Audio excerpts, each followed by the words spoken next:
I'm so honored to be joined today by our distinguished speakers who are so diligently working to establish an equal playing field for women across the Asia region, but also to set a new bar for what can be accomplished by civil society organizations on this important issue. I'll start by introducing Felippa, or Pippa, Amanta. Felippa is the head of research at the Center for Indonesian Policy Studies, where she works on projects related to food security, trade, and e-commerce. She received her bachelor's degree in sociology from the University of California, Berkeley, followed by a master's of public administration from the Australian National University. She was selected as one of Indonesia's future leaders by the British Council in 2017 and completed policy and leadership training with the University of Cambridge. Welcome, Felippa. Thanks, Casey. And we are also honored to be joined today by Aneetha Warusavitarana, research manager at the Advocata Institute in Sri Lanka. She has been a star performer since joining the team there and previously worked as an analyst at the Ministry of National Policies and Economic Affairs in Sri Lanka. She holds a Bachelor's of Science with honors in International Relations from the University of London. Her work at Advocata focuses on trade, regulatory reform, and social policy in South Asia. Welcome, Aneetha, and thank you so much to both of you for being with us today. Thank you, Casey. Okay, let's go ahead and get down to it. What are we talking about today? Well, throughout history, in almost every country of the world, it has been difficult to be a woman. Despite not representing a true minority, in fact, as you can see from the title of this panel, us women constitute a gender majority presently, women have nonetheless been restricted legally and culturally from making independent choices and also from setting their own life's course. In many nations, that remains the case today.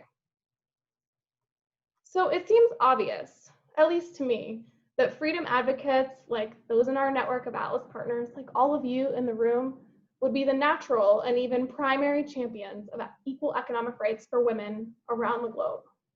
So why is it that the left seems to be the de facto representative of feminist and pro-women causes? Well, I have my own theories about this, some involving classical liberals' classic reluctance to engage in anything that appears as identity politics or virtue signaling at the expense of our shared freedom versus coercion messaging. Hat tip to Fee's research on the ways your political identity impacts the way you see the world. If you haven't seen it, I encourage you to reach out to Richard Lawrence. He's an attendee today, so check it out. They've got a lot of really interesting information on how to reach audiences outside of classical liberals. So back to it. I find it, even in myself, this reluctance to recognize sexism's impact on my own life for fear of being accused of playing the victim card, right? So I guess my 2 cents here is that we need to get over it. There is so much work to do. After all, according to the Fraser Institute's Economic Freedom of the World report, there are still 19 countries in the world where women are legally required to obey their husbands, or else prohibited from working outside the home without permission from those husbands. And according to the same report, with 159 total countries scored, as of 2015, there were only 48 countries in the world legally afforded the same rights to women as men. So what does that mean? Well, it might mean that they don't have equal rights to own or inherit property. It might mean that they can't enter into voluntary contracts, such as getting a job. Or it might mean that they can't use the court systems without spousal permission to adjudicate disputes. And those are just the legal challenges. When you add in the cultural barriers, it can seem a miracle that the 3 of us are here speaking with you at all. So many women across history have overcome seemingly insurmountable obstacles that resulted in the 3 women in front of you having meaningful control over their personal and professional lives. That's enough of my 2 cents for now. Let's begin to hear from our panelists. So we'll start with Pippa. Now, Pippa, can you give us a sense of why the CHIPS team believes prioritizing equal economic rights for women is so important in Indonesia? Thanks, Casey. Wow, there's a million reasons why it's important in Indonesia, but I guess I will just highlight 3 today to start with. First of all, it's very important because of its macroeconomic contribution. So as you said, women make up about half of the Indonesian population, but yet they only contribute about 29% to the Indonesian GDP. Can you believe that? So while the traditional GDP does not take into account the value of unpaid care work, it is still an important measurement. An estimate suggests that if we increase women's economic participation, Indonesia could add $135 billion to the GDP. And if we all do that across the globe, the world could add about $11.7 trillion to our collective GDP because of women's economic contribution. And then secondly, on a micro level, women's economic freedom means lifting families out of poverty. In Indonesia, women make up a majority of micro enterprise owners, and most of them are subsistence oriented, or we call them also survivalists, meaning that they make only enough to make ends meet. And often these women are the breadwinners and the main source of income for their families. So economic freedom for women is crucial for livelihoods of many Indonesians. But more fundamentally, though, beyond those economic issues, focusing on women is also about supporting women's dignity. Women are important not just because of our economic contribution, but because of our humanity. And when we ensure women's freedom, we all thrive. We see that in our previous work with migrant workers who are mostly women, and when we opened up access to them accessing migrant worker situation, they came back to Indonesia with enough capital and also enough confidence to create their own businesses. And with that, they have a new sense of self, they have a new sense of purpose in life, and also confidence because of this freedom. So they come back here in Indonesia, they establish English language schools or childcare that not only benefits them, but also benefits the community. These stories of these inspiring women are up on our website and on our YouTube channel at Center for Indonesian Policy Studies if you want to be inspired. But you can hear from their stories just how much economic freedom means to a woman. Aneetha, what do you think? Maybe there's also reasons in Sri Lanka that you can talk about. So, Pippa, I agree with you 100%, and I think you've done a great job explaining that. If I was to just zoom in on the Sri Lankan context in particular, it's fairly interesting because in Sri Lanka, women generally outperform men on educational attainment. However, they're underrepresented in the workforce. So female labor force participation in Sri Lanka is abysmally low. It's currently, the latest numbers put it at around 34%. And over the last few years, it has consistently hovered below 40%, around this 34, 35 number. And we need to ask the question as to why this is the case, because you're talking about 51% of your population. And like Pippa said, women are definitely contributing to the economy, even if it's not through the formal sector, through the informal sector, through unpaid care work. There is a massive contribution happening. And while it's important that we recognize and value this contribution, it's equally important that we recognize the barriers that are keeping women from doing more. And I really agree with what Casey said at the start of the session today, because when we speak about women, and in the case of Sri Lanka, getting more women into the workforce is something that's a policy priority, like across the board, I would say. But we're not talking about an abstract number, a percentage change for a report. You're talking about individuals who don't have access to certain opportunities, who have very real barriers in front of them, and you're removing those barriers. And the change that has, that ability to enter into economic activity if they so wish to, is transformative. And that's why you're talking about individuals being able to enter into that work is why you have such a great economic impact at the end of the day. That's why you say that the contribution to GDP is going to be so massive. But I feel like we need to keep reminding ourselves of that fact, that you're talking about a barrier that's preventing an individual from exercising their freedom to the greatest ability. And it just so happens that these individuals are female.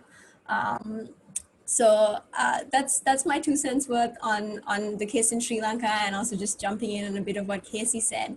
But Casey, I'd love to hear a little bit more from you on a slightly global perspective, and also as to what Atlas is doing to help on this issue. Thanks, Aneetha. Thanks, Pippa. What a great start to the panel. So Yeah, Aneetha, I agree with you. You know, we have to start getting okay with thinking about people as groups, even though we think of them as individuals. Because if people are receiving us as only thinking about the individual and they come at these issues thinking about people as groups, then how do we reach those people? So Aneetha, you make such a great point about it's okay to address an obstacle and barrier, lots of obstacles and barriers that a group of people, a huge group of people, is facing as a result of government, right? So Aneetha, that's really helpful for just kind of getting our feet under us about why this matters to talk about women as a group here. So that's kind of what Atlas has been doing over the last few years. You've probably noticed that we've shifted our messaging a little bit into kind of experimenting with the more emotional side of things and being okay with approaching policy topics that might be able to reach across to the left a little bit more, reach across to non-traditional audiences that aren't classical liberal. And part of that has been telling the stories. So Aneetha and Felippa, just like you said, focusing on the impact of these people, these individuals who are being denied their equal legal rights and opportunities. So we've really prioritized telling these stories and finding them as well. So reaching out to think tanks to see what's going on in your communities and your countries and how can we help. So speaking of what's going on in the communities and countries, I just think that our audience would love to hear a little bit more specifics about what the legal barriers are that women are facing in your specific communities and countries. So Aneetha, why don't we flip it around and start with you. What are those legal barriers in Sri Lanka that are specifically facing women right now? So I'll jump right in, Casey, and I'd like to focus on one particular legal barrier that women are facing, and that's on the labor front, on the front of labor law. So there are two main restrictions, very clear, very real legal barriers that women face on this front. And the first is that there are restrictions on women being able to work late. The Shop and Office Act in Sri Lanka restricts female employees being employed after 8 p.m. And this is something that the Labor Commissioner has highlighted as well as a problem. And so this barrier exists for across industries. There have been a few exemptions, which is great. And over the last few years, we have seen some reform, which is amazing, but the barrier still exists for many industries. And this is a problem because if you look at women, the many reasons as to why we don't have great female labor force participation, it's a demand side issue as much as it is a supply side issue. And when you have barriers like this, you're creating disincentives for employers to hire women.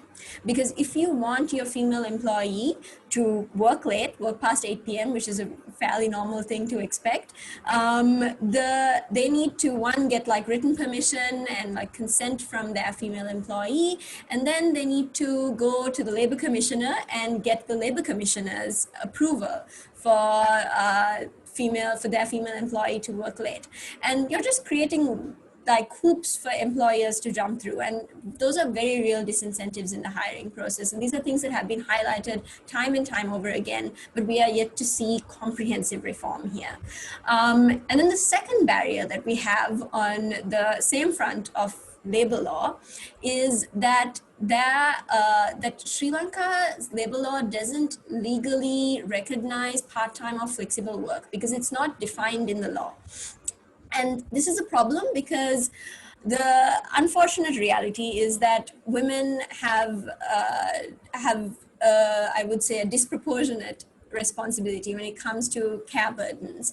And in the case of Sri Lanka, it's not just, when you say the care burden, when you think of the care burden, you're not simply speaking of looking after children and balancing a job, because Sri Lanka entered into its demographic transition fairly early for a developing country. And right now, we have a rapidly aging population. So what we see in Sri Lanka is essentially a double care burden, where you're not only looking after children, you're also looking after elderly parents.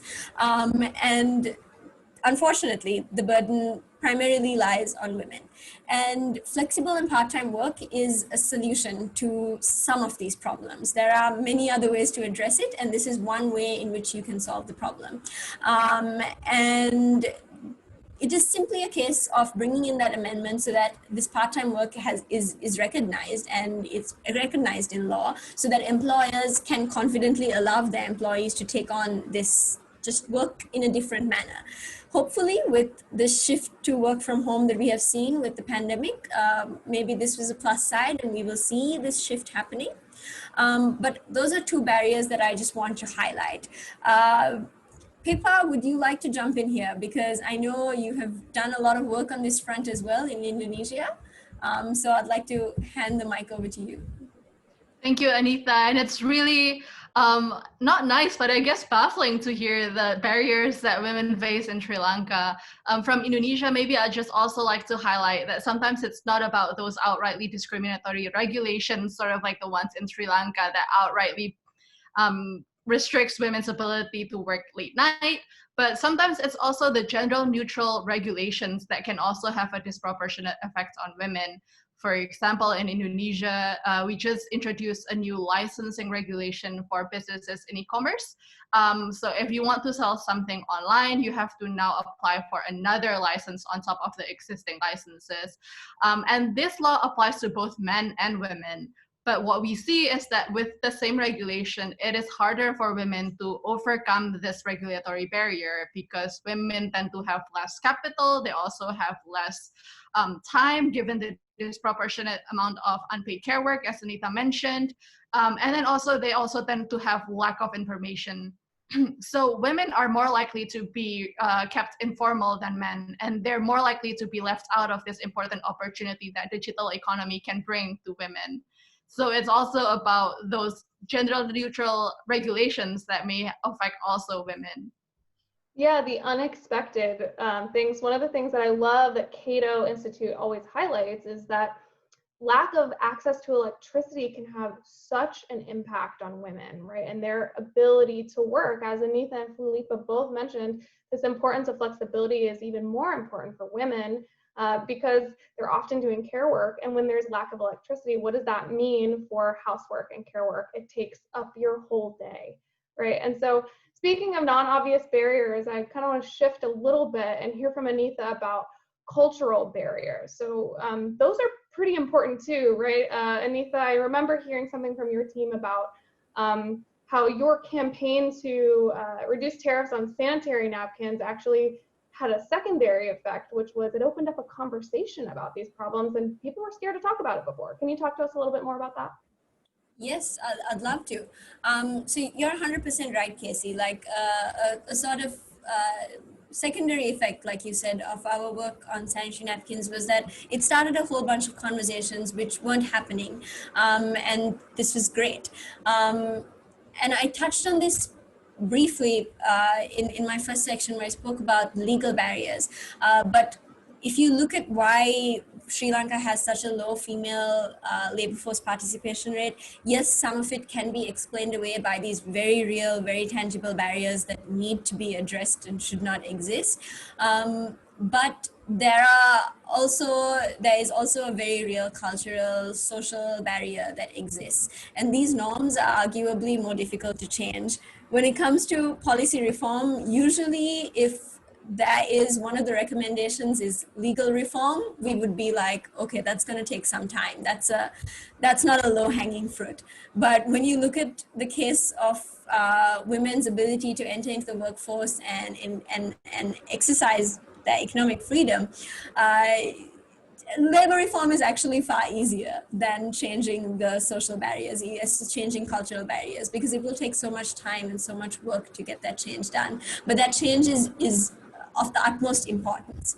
But to kind of build on that, I think we can't, it's really important that that change is accompanied with concrete like removal of these barriers, because the signaling impact of that would also be fairly significant. That is the government recognizing, with a lot of effort from many groups in civil society, think tanks, activists, researchers, recognizing that these are barriers and these barriers should be removed, and recognizing a more fundamental truth that you shouldn't have barriers in place that are preventing women from entering the workforce. And I think that those two issues are kind of interconnected. You can't try to solve one problem without talking about the other at the very least. But Felippa, I'd love to hear your thoughts on this. I know you've done some work on the unpaid care work that women do. Thank you, Aneetha, and you're absolutely right. I completely agree with you that we have to tackle these barriers and also the regulations both at the same time simultaneously, because they are so related to each other. And that's what we've been doing in CHIPS, because we see that women disproportionately bear the unpaid care work, as we mentioned, such as household chores, as well as childcare and also elderly care, which unfortunately is only exacerbated during the pandemic. We all know how it feels like during the pandemic with the added housework when we're all working from home.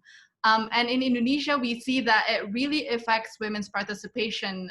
So our female labor force participation is also significantly less than men. And we see that there's a huge drop right when women actually reaches childbearing age.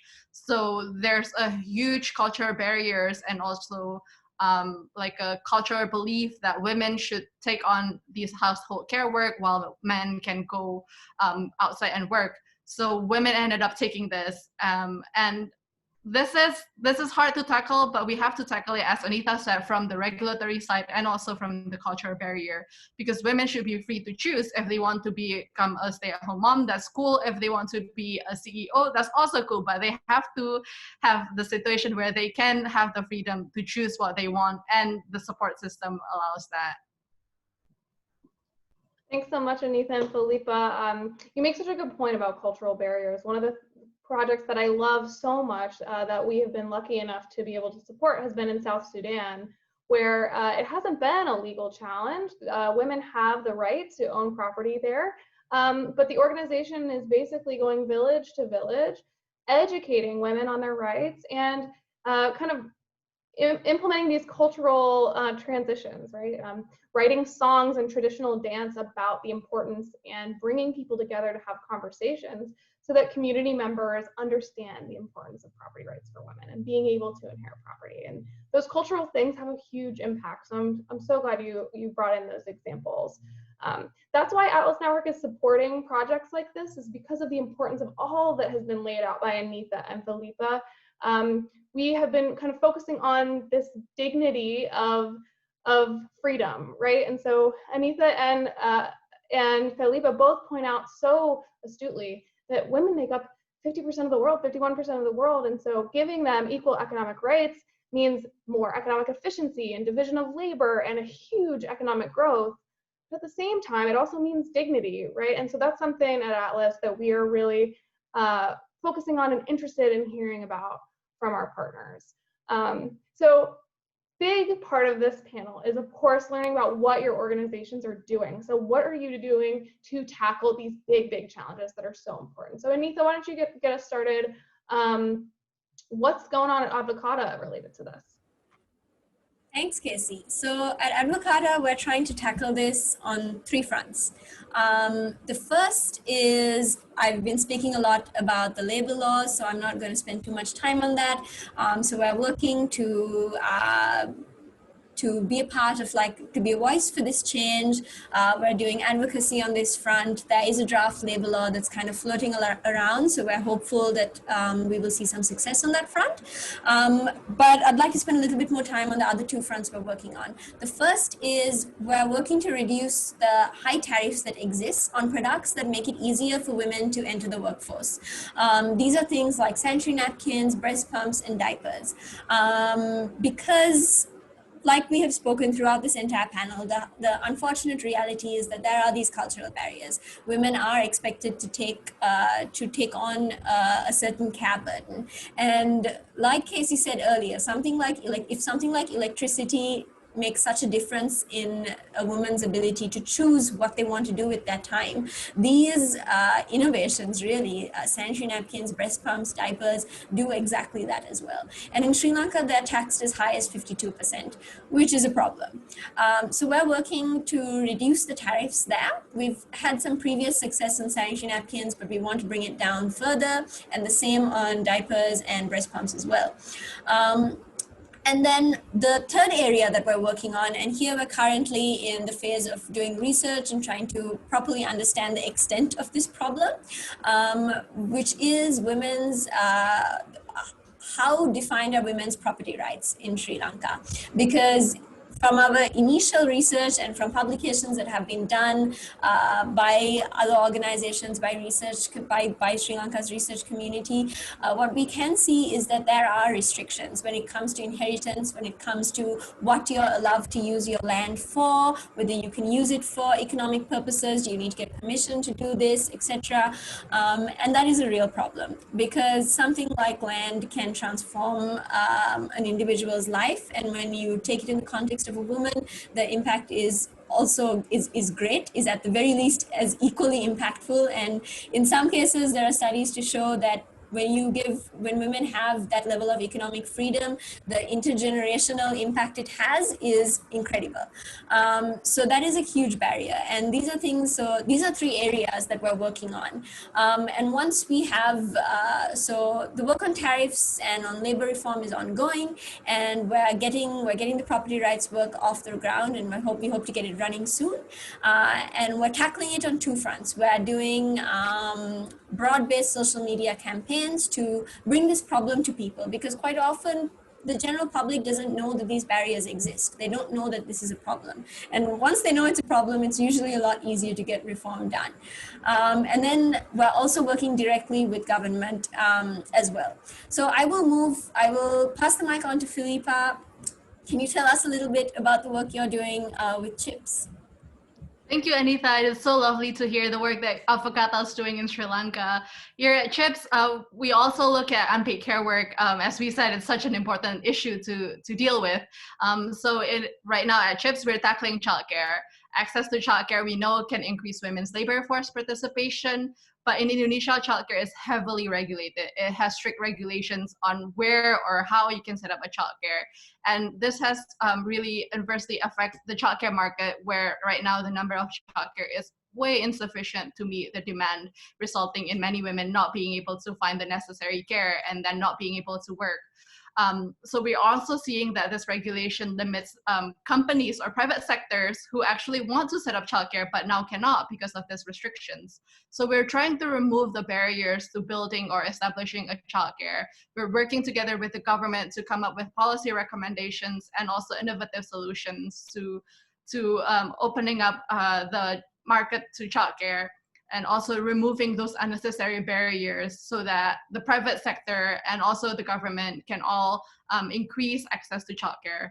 We're also working with a lot of different companies to come up with innovative solutions to actually build childcare right there in their workspaces. And so we see that as an early win, because we've engaged with several companies who are interested in actually creating a childcare facilities in their workplace, and which is a huge success for their employees. So we're excited for that project. And then the second project that we're doing is we're freeing the digital economy space. We see that digital economy opens up so many opportunities for women because of the flexibility that it offers women. You can sell things right from the comfort and also the flexibility of your own homes. You can manage your time well with your unpaid care work. And this has brought significant benefits to women. But what I said earlier, the licensing requirement could become a barrier. So we're working to remove those unnecessary licensing to e-commerce, and also working directly with women, micro entrepreneurs, through workshops with women. So we are hopeful that the government will see the benefit of freeing the digital economy space, and with that, giving women broader access to economic freedom.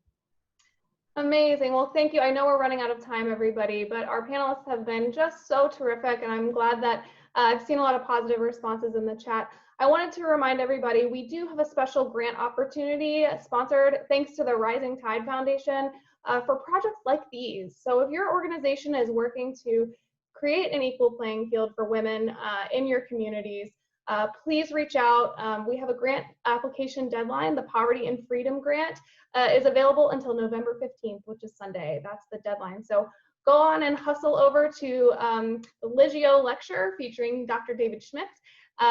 It starts right now, so go ahead on and hustle over, and big thank you to our panelists. Thanks so much, everybody. Thank you, Casey. Thanks, Aneetha. Thank you, Felippa. Bye. Bye. Bye.